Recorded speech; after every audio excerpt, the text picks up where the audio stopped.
शैतान जी बिस्मिल्लाहिर्रहमानिर्रहीम। तव्हां ॾिसी रहिया आहियो KR न्यूज़। ऐं मोहम्मद सालिक कोरी हिन वक़्तु तव्हांखे अहम रिपोर्ट ॾींदासीं। रिपोर्ट करे रहियो आहे ज़ोएब कोरी मिरपकाल खां। पाकिस्तान मुहाजिर क़ौमी मूवमेंट हक़ीक़ी जे चेयरमैन आफ़ाक़ अहमद खान अॼु कराची खां मिरपकाल पहुतो। उहो पंहिंजे कारकुन अब्दुल सलाम आम जी उज़रखाई कई। उज़रखाई करण बाद हुन प्रेस कॉन्फ्रेंस घुराई। प्रेस कॉन्फ्रेंस खिताब कंदे छा चयो जो संदसि ज़ुबानी ॿुधूं आफ़ाक़ अहमद खान।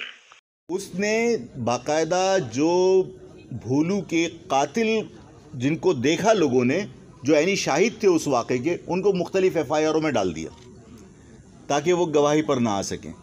और ज़ाहिर है उनकी उस बदनीयती के बाद लोगों में ये एहसास बहुत शिद्दत से है कि क्योंकि ज़बान की बुनियाद पर ज़िले इंतज़ामिया सपोर्ट कर रही है। और बाकायदा GS का एक वीडियो क्लिप भी सामने आया जिसमें GS अपने लोगों को ये पैगाम दे रही थी कि जो SSP तब्दील किया गया है उसके बाद जो भगियो आया है वो भी अपना आदमी है, फ़िक्र की ज़रूरत नहीं है और वो हमें सपोर्ट करेगा। इस तरह के स्टेटमेंट GS के बाकायदा GS के परचम के साथ। और जो सूबे की बात है, उस सूबे का प्रोविज़न कॉन्स्टिट्यूशन में मौजूद है जिसके तहत 2/3 मेजॉरिटी से प्रोविंशियल असेंबली से पहले आपने करारदाद पास करवानी है। तो जाहिर है कि अगर 2/3 मेजॉरिटी से पास करवाने की पोजीशन में मैं या कोई भी महाजिर हो तो उसको मतलब वो तो पागल होगा कि 2/3 मेजॉरिटी के बाद हुकूमत बनाने की बजाय अलग सूबा बनाने की बात करे। इसलिए कि अलग सूबे की बात तो हम इसलिए कर रहे हैं ना कि भाई हमें वो जो कॉन्स्टिट्यूंसीज क्रिएट की जाती हैं। आप देखिए अंदरूनी सिंध जो, यानी मैं अगर यूँ अल्फाज में कहूँ कि सिंधी आबादी जो है उस पर जो कॉन्स्टिट्यूंसी बनती है उस जैसी 4 कॉन्स्टिट्यूंसी मिला के कराची की एक कॉन्स्टिट्यूंसी है आबादी के एतबार से। इसका मकसद क्या हुआ? इसका मकसद ये है कि हम मेजॉरिटी में होने के बावजूद मिनॉरिटी में गेन किया है। अब मेरी बात को जो है अज़राए तफन्नुन मत ले लेना, मैं सीरियस कह रहा हूँ। मतलब मुझे ज़ाहिर है कि मैं लोगों को ये समझाता हूँ तो वो समझ में नहीं आती। मैंने ग्रेजुअली गेन किया है। पहले 100 वोट थे तो आज 1000 हैं, 1000 थे तो 10,000 हैं। जिनके लाख थे अगर वो सैकड़ों पे आ गए तो लूज़ कौन कर रहा है? अब मैं इस पे बहस करना नहीं चाहता, लेकिन आपकी समझ में आ गई। हल करते रहिए, दूसरा मसला पैदा होता रहेगा। आप सब लोग और हम सब जो भी इस तहरीक से वाबस्ता हों या जो दर्द रखते हों, चाहे वो मेरे सिंधी भाई हों, अगर उन्हें लगता है कि महाजिरों के साथ गलत हो रहा है और वो भी हमारी इस जद्दोजहद का हिस्सा हों, तो हमें अच्छा लगेगा कि मतलब यहाँ पर जो है वो ज़बान की बुनियाद पर सिर्फ नाइंसाफ़ियाँ ही नहीं है, बल्कि ज़बान की बुनियाद पर अलग अलग होने के बावजूद अच्छे और बुरे की तमीज़ है। तो अगर कोई हम तहरीक चलाते हैं तो देखिए हम रोज़ाना किसी एक इशू पर तहरीक चलाएंगे, वो इशू हम रिज़ॉल्व कर पाएंगे नहीं, उससे पहले एक नया मसला खड़ा कर दिया जाएगा और फिर हम उसके लिए लड़ते रहेंगे। अभी आप देख लीजिए कि लोकल गवर्नमेंट के मामले के ऊपर एक जमात धरना दे के बैठी, उससे मुज़ाकरात हुए, ख़त्म हो गए।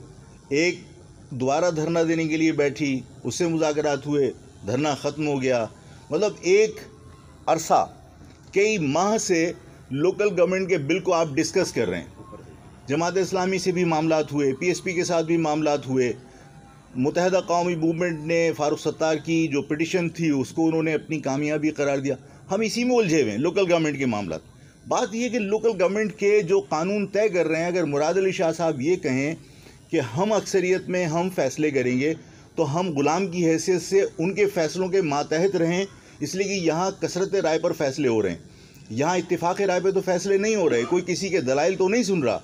यहाँ तो हाथ खड़े करके जो तरह मैंने आपका क्वेश्चन पूरा सुना, इसी तरह मेरी बात पूरी सुनिए। एक तो देखिए 8.5 साल में जेल में रहा, जिसकी वजह से तहरीक मुंजमद होकर रह गई थी।